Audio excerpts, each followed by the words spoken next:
I listened as my dad told my brother, "Don't worry, we'll force your sister to pay." I quietly moved all my money that night.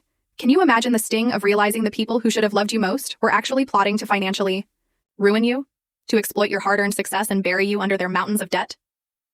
Because that's exactly what my own family tried to do to me. And the night I found out, well, that's when everything changed forever.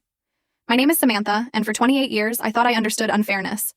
Growing up as the responsible child, working 2 jobs through college while my younger brother, James, got everything handed to him, taught me a lot about life's uneven playing field. But nothing, and I mean nothing, prepared me for that chilling moment I overheard my father tell James, "Don't worry, we will make your sister pay for everything." Their plans shattered my world.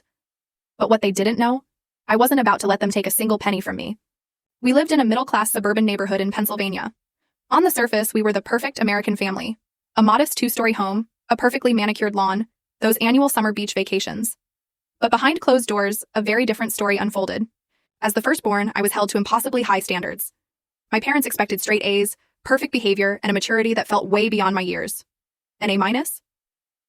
Why wasn't it an A+, my father would ask. Second place at the science fair?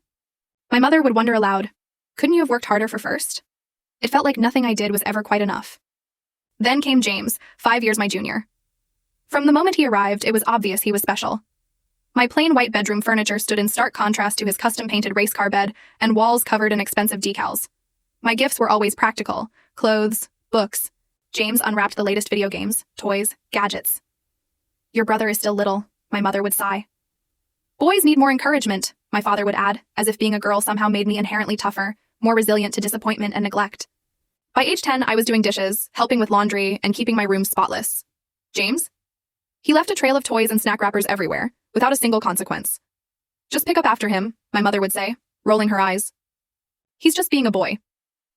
At 12, babysitting duties were added to my ever-growing list. I became the unpaid caretaker whenever my parents went out. "You're so mature for your age," they'd praise, as if it were a compliment, not a burden they'd forced on me. One Christmas when I was 14 still stings in my memory. I'd been asking for a laptop for school for months, researching affordable options. On Christmas morning, I unwrapped a clunky second-hand laptop that barely functioned. 2 hours later, James was tearing open the packaging of a brand new gaming computer that cost 3 times what I'd asked for. "Your brother needs it for his games," my father explained, seeing my crestfallen face. "And you know those games help with hand-eye coordination and problem-solving." What about my education? What about my full story video added in below?